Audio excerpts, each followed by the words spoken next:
Okay, ಹಾಗಾದ್ರೆ ಮೊದಲನೇ ಪ್ರಶ್ನೆಗೆ ಹೋಗೋಣ. ಪ್ರತಿಯೊಂದು ಪ್ರಶ್ನೆಗೂ ಉತ್ತರ ಕೊಡಕ್ಕೆ 5 ಸೆಕೆಂಡ್ಗಳ ಟೈಮ್ ಇರುತ್ತೆ. ನಿಮ್ಮ ಉತ್ತರವನ್ನು ರೆಡಿ ಮಾಡ್ಕೊಳ್ಳಿ. ನಿಮ್ಮ ಸಮಯ ಈಗ ಶುರು. 5, 4, 3, 2, 1. ಸರಿಯಾದ ಉತ್ತರ ಏನಾಗಿರಬಹುದು?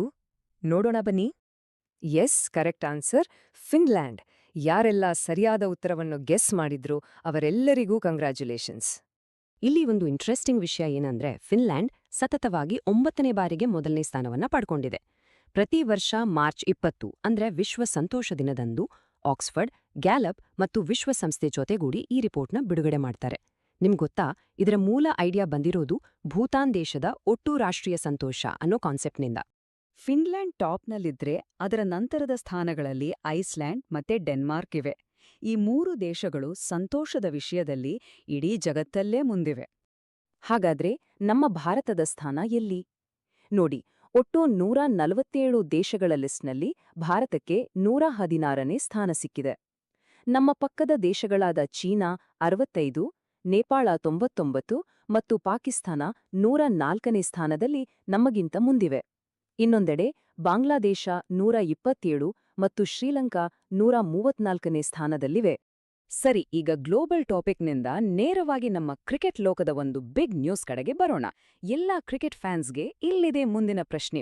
ಐಪಿಎಲ್ ಇತಿಹಾಸದಲ್ಲಿಯೇ ಅತಿ ಹೆಚ್ಚು ಮೊತ್ತಕ್ಕೆ ಸೇಲ್ ಆದ ಟೀಮ್ ಯಾವುದು? ನಿಮ್ಮ ಟೈಮ್ ಸ್ಟಾರ್ಟ್. 5, 4, 3, 2, 1. ಉತ್ತರ ನಮ್ಮ ರಾಯಲ್ ಚಾಲೆಂಜರ್ಸ್ ಬೆಂಗಳೂರು. ಹೌದು, ಇದು ಐಪಿಎಲ್ ಹಿಸ್ಟ್ರಿಯಲ್ಲೇ ಒಂದು ರೆಕಾರ್ಡ್ ಬ್ರೇಕಿಂಗ್ ಸೇಲ್. ಇದರ ವ್ಯಾಲ್ಯೂ ಎಷ್ಟು ಗೊತ್ತಾ? 16,706 ಕೋಟಿ ರೂಪಾಯಿಗಳು, ಅಂದ್ರೆ ಸುಮಾರು $1.8 ಬಿಲಿಯನ್. ಅಬ್ಬಬ್ಬಾ, ಇದು ಐಪಿಎಲ್ನಲ್ಲಿ ಒಂದು ಹೊಸ ದಾಖಲೆ ಸೃಷ್ಟಿಸಿದೆ.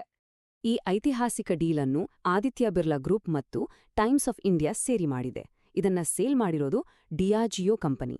ಇಲ್ಲಿರೋ ಅಚ್ಚರಿಯ ವಿಷಯ ಅಂದ್ರೆ, 2008ರಲ್ಲಿ ಕೇವಲ $111.6 ಮಿಲಿಯನ್ ಖರೀದಿಸಿದ ಟೀಮ್ನ ಬೆಲೆ ಈಗ ಇಷ್ಟೊಂದು ದೊಡ್ಡ ಮಟ್ಟಕ್ಕೆ ಏರಿದೆ.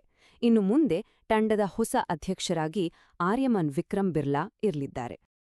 ಸರಿ, ಸ್ಪೋರ್ಟ್ಸ್ ಫೀಲ್ಡ್ನ ಈ ದೊಡ್ಡ ನ್ಯೂಸ್ ನಂತರ ಈಗ ನಮ್ಮ ದೇಶದ ಕಾನೂನು ವ್ಯವಸ್ಥೆಯ ಒಂದು ಬಹಳ ಮುಖ್ಯವಾದ ತೀರ್ಪಿನ ಬಗ್ಗೆ ಮಾತಾಡೋಣ.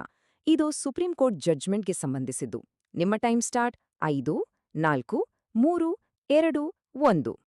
ಉತ್ತರ ತುಂಬಾನೇ ಸ್ಪಷ್ಟವಾಗಿದೆ. ಒಬ್ಬ ಪರಿಶಿಷ್ಟ ಜಾತಿಯ ವ್ಯಕ್ತಿ ಹಿಂದೂ, ಸಿಖ್ ಅಥವಾ ಬೌದ್ಧ ಧರ್ಮವನ್ನ ಬಿಟ್ಟು ಬೇರೆ ಯಾವುದೇ ಧರ್ಮಕ್ಕೆ ಮತಾಂತರಗೊಂಡ್ರೆ ಅವರು ತಮ್ಮ ಎಸ್ಸಿ ಸ್ಟೇಟಸ್ ಅನ್ನ ಕಳೆದುಕೊಳ್ತಾರೆ. ಸುಪ್ರೀಂ ಕೋರ್ಟ್ನ ಈ ತೀರ್ಪನ್ನ ನಾವು 3 ಸಿಂಪಲ್ ಸ್ಟೆಪ್ಸ್ನಲ್ಲಿ ಅರ್ಥ ಮಾಡ್ಕೋಬಹುದು. ಮೊದಲನೇದ್ದು ಕಂಡೀಷನ್. ಮತಾಂತರವು ಹಿಂದೂ, ಸಿಖ್ ಮತ್ತೆ ಬೌದ್ಧ ಧರ್ಮಗಳನ್ನು ಹೊರತುಪಡಿಸಿ ಬೇರೆ ಧರ್ಮಕ್ಕೆ ಆಗಿರಬೇಕು. ಎರಡನೆಯದು ಪರಿಣಾಮ. ಇದರಿಂದ ಆ ವ್ಯಕ್ತಿ ತಕ್ಷಣವೇ ತನ್ನ ಎಸ್ಸಿ ಸ್ಥಾನಮಾನವನ್ನ ಕಳೆದುಕೊಳ್ತಾನೆ. ಮೂರನೆಯದು ಫಲಿತಾಂಶ. ಇದರರ್ಥ ಅವರಿಗೆ SC/ST ದೌರ್ಜನ್ಯ ತಡೆ ಕಾಯ್ದೆಯಡಿ ಸಿಗುತ್ತಿದ್ದ ಕಾನೂನು ರಕ್ಷಣೆ ಇನ್ನು ಮುಂದೆ ಸಿಗೋದಿಲ್ಲ. ಸ್ವತಃ ಸುಪ್ರೀಂ ಕೋರ್ಟ್ ಹೇಳಿರೋ ಹಾಗೆ ಹಿಂದೂ, ಸಿಖ್ ಅಥವಾ ಬೌದ್ಧ ಧರ್ಮವನ್ನು ಪಾಲಿಸುವ ವ್ಯಕ್ತಿಗಳು ಮಾತ್ರ ಎಸ್ಸಿ ಸ್ಥಾನಮಾನ ಪಡೆಯೋ ಹಕ್ಕನ್ನು ಹೊಂದಿರ್ತಾರೆ. ಈ ಒಂದು ವಾಕ್ಯದಲ್ಲೇ ಇಡೀ ತೀರ್ಪಿನ ಸಾರಾಂಶ ಅಡಗಿದೆ. ಸರಿ, ಕಾನೂನು ಮತ್ತು ಸಾಮಾಜಿಕ ವಿಷಯಗಳಿಂದ ಈಗ ನಮ್ಮ ಗಮನವನ್ನು ಸಾಹಿತ್ಯ ಲೋಕದ ಕಡೆಗೆ ಹರಿಸೋಣ. ಭಾರತದ ಅತ್ಯಂತ ಪ್ರತಿಷ್ಠಿತ ಪ್ರಶಸ್ತಿಗಳಲ್ಲಿ ಒಂದಾದ 35ನೇ ಸರಸ್ವತಿ ಸಮ್ಮಾನ್ ಪ್ರಶಸ್ತಿಯನ್ನು ಯಾರು ಗೆದ್ದುಕೊಂಡಿದ್ದಾರೆ? ನಿಮ್ಮ ಕೌಂಟ್ಡೌನ್ ಶುರು. 5, 4, 3, 2, 1. ಸರಿಯಾದ ಉತ್ತರ ಖ್ಯಾತ ಬಂಗಾಳಿ ಸಾಹಿತಿ ರಾಮಕುಮಾರ್ ಮುಖ್ಯೋಪಾಧ್ಯಾಯ ಅವರು. ರಾಮಕುಮಾರ್ ಮುಖ್ಯೋಪಾಧ್ಯಾಯ ಅವರಿಗೆ ಹರ್ ಪರ್ವತಿ ಕಥಾ ಅನ್ನೋ ಅದ್ಭುತ ಬಂಗಾಳಿ ಕಾದಂಬರಿಗಾಗಿ ಈ ಗೌರವ ಸಿಕ್ಕಿದೆ. ಕೆಕೆ ಬಿರ್ಲಾ ಫೌಂಡೇಶನ್ ಕೊಡೋ ಈ ಪ್ರಶಸ್ತಿಯಲ್ಲಿ 15 ಲಕ್ಷ ರೂಪಾಯಿ ನಗದು ಬಹುಮಾನ ಇರುತ್ತೆ. ಇನ್ನೊಂದು ವಿಶೇಷ ಏನಂದರೆ, ಬರೋಬ್ಬರಿ 22 ವರ್ಷಗಳ ನಂತರ ಬಂಗಾಳಿ ಸಾಹಿತ್ಯಕ್ಕೆ ಈ ಪ್ರಶಸ್ತಿ ಬಂದಿದೆ. ಓಕೆ, ಈಗ ಕಾರ್ಯಕ್ರಮದ ಕೊನೆಯ ಭಾಗಕ್ಕೆ ಬಂದಿದ್ದೇವೆ. ಇದು ರ್ಯಾಪಿಡ್ ಫೈರ್ ರೌಂಡ್. ಇಲ್ಲಿ ಫಟಾಫಟ್ ಅಂತ ಪ್ರಶ್ನೆ ಬರುತ್ತೆ, ಅಷ್ಟೇ ಬೇಗ ಉತ್ತರ ಕೂಡ. ಎಷ್ಟು ಬೇಗ ಯೋಚನೆ ಮಾಡ್ತೀರಾ ನೋಡೋಣ. ರೆಡಿ ತಾನೇ? ಮೊದಲ ರ್ಯಾಪಿಡ್ ಪ್ರಶ್ನೆ. ವಿಶ್ವ ಜಲ ದಿನವನ್ನ ಯಾವಾಗ ಆಚರಿಸಲಾಗುತ್ತೆ? 3, 2, 1. ಉತ್ತರ ಮಾರ್ಚ್ 22. 2026ನೇ ವರ್ಷದ ಥೀಮ್ ವಾಟರ್ ಆ್ಯಂಡ್ ಜೆಂಡರ್, ಅಂದ್ರೆ ನೀರು ಮತ್ತು ಲಿಂಗ ಸಮಾನತೆ. ಮತ್ತು ಇವತ್ತಿನ ಕೊನೆಯ ಪ್ರಶ್ನೆ, ವಿಶ್ವ ಹವಾಮಾನ ದಿನವನ್ನ ಯಾವಾಗ ಆಚರಿಸಲಾಗುತ್ತೆ? 3, 2, 1. ಉತ್ತರ ಮಾರ್ಚ್ 23.